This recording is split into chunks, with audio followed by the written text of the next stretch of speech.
The Q Radio Pets Corner. With Brandy Dog Food, because they're 100% family. You know you're giving them the best. Q Radio. Q Radio. Coming up, we talk to the famous children's author about her new book, Paws and Whiskers, and we talk to the organisation who's just exposed the level of animal experimentation that's going on here in our universities. Pets Corner. I'm joined by the wonderful Dame Jacqueline Wilson, the very, very famous children's author and previous children's laureate. Jacqueline, you're very welcome. Thank you. Got a fantastic book coming out today called Paws and Whiskers. It's an anthology of stories that you have brought together from children's literature which have stories about cats and dogs. It was such a delight to compile this. To start with, I contributed one rather long short story myself, but most of the time I was just picking everybody else's stories, the ones that I particularly liked. And I also got in touch with various writer chums, asked them to write me a little piece about their special pets.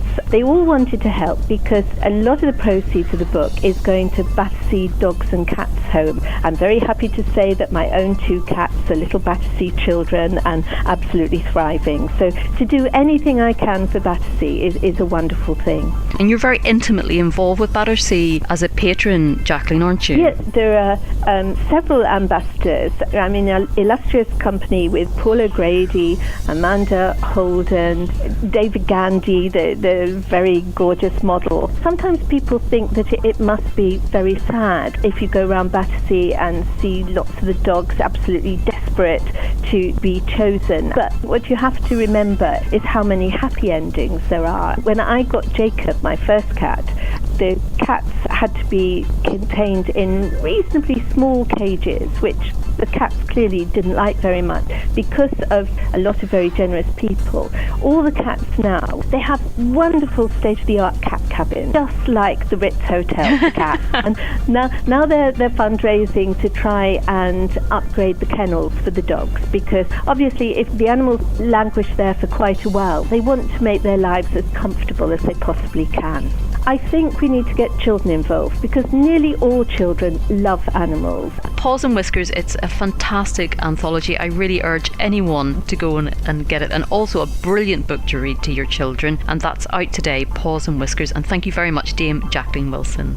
Thank you very much. The Q Radio Pets Corner. With Brandy Dog Food, because they're 100% family. Thursday's pet trivia. Did you know the wetness of a dog's nose is essential for determining what direction a smell is coming from? Pets Corner. Recent information just released by the British Union Against Vivisection has shown that over 14,000 animals died having been experimented on in the universities here in Northern Ireland at Ulster University and Queen's University. And joining me now is Dr. Cathy Taylor, who's a scientist with the British Union Against Vivisection. Firstly, we have to say this is perfectly legal what the universities have been doing. So why do you think there's a bit of outrage about the statistics? We're very concerned, and what we'd like to highlight is the fact that a lot of this work is done in universities where there is no legal requirement to do this kind of animal testing. It really is up to the researchers who can choose. Queen's University have issued a statement. They say that their experiments only when it is absolutely essential for clinical, biomedical and environmental studies, and where there is no alternatives, and that it's all perfectly legal under the Animal Scientific Procedures Act of 1986. They also say that they are doing research into cancer and Parkinson's, and also to improve animal health. Well, I think it's very difficult for the public and also professional organisations such as ourselves to actually judge